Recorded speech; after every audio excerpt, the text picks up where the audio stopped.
morning. Wow, I haven't worn a Team Tudo hat like this in a long time. I don't know if I like it, wearing it straight like this. Huh. Part of me might probably just wear it like this.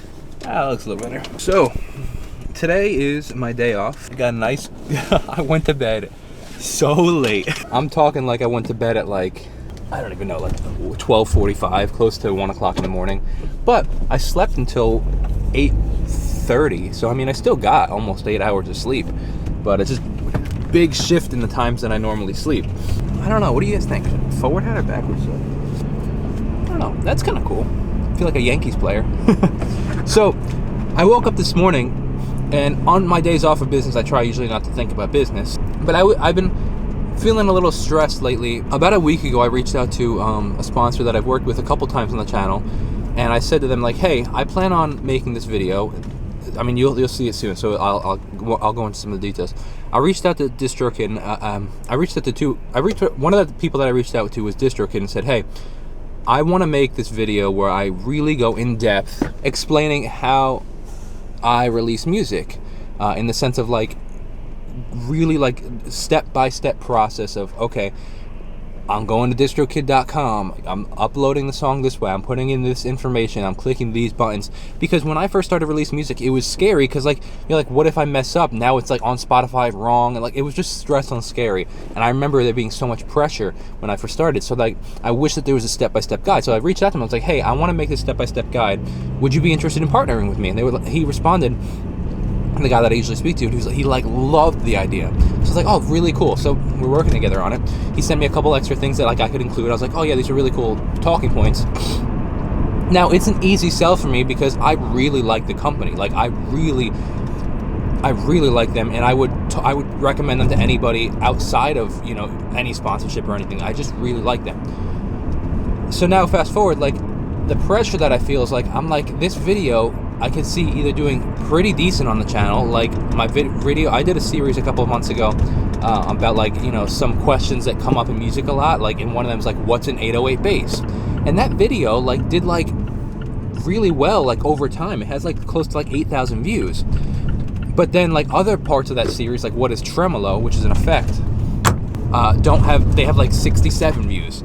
So part of me is like really concerned that like I could see this video either going really well and you know, getting a couple thousand views, or not well at all and getting like 200 to 300 views, and I'm like stressed that it'll get the lower side of that.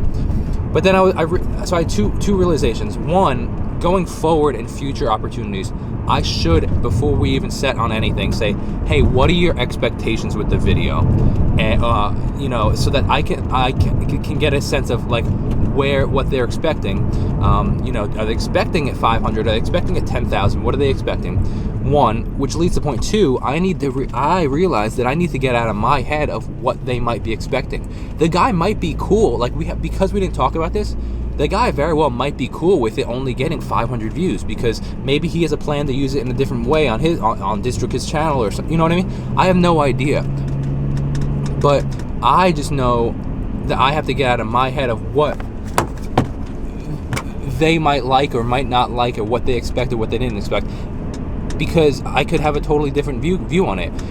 So I have to get out of my own head and stop assuming what they might want, what they might not want, all this stuff. And if I really am concerned, talk about it, preferably beforehand. Doing it after the fact is a little mute because we already agreed on it. But like beforehand, in the future, I'll say, okay, hey, what are you expecting? You know, do you have any expectations or stuff like that? So those are two things I learned. And honestly, that took the pressure off me a bit, because I was like, okay, you know what? I don't know what he's expecting. Maybe he is only expecting it to get 500 views and he's okay with that. Maybe he is expecting 5,000 views and he'll say, hey, it didn't do as well as I performed in the future, blah, blah, blah, you know. And hypothetically, it wouldn't be the end of the world if they stopped working. I guess the fear is like, what if they stop? What if they don't like the quality of the video? Or not the quality, because I'm trying to make the quality good, but what if they don't like the way it performed and they don't want to work with me in the future? Well, the truth is, we worked together all of last year, and then they said that they were restructuring things about, you know, in January, so they weren't going to continue with the monthly thing.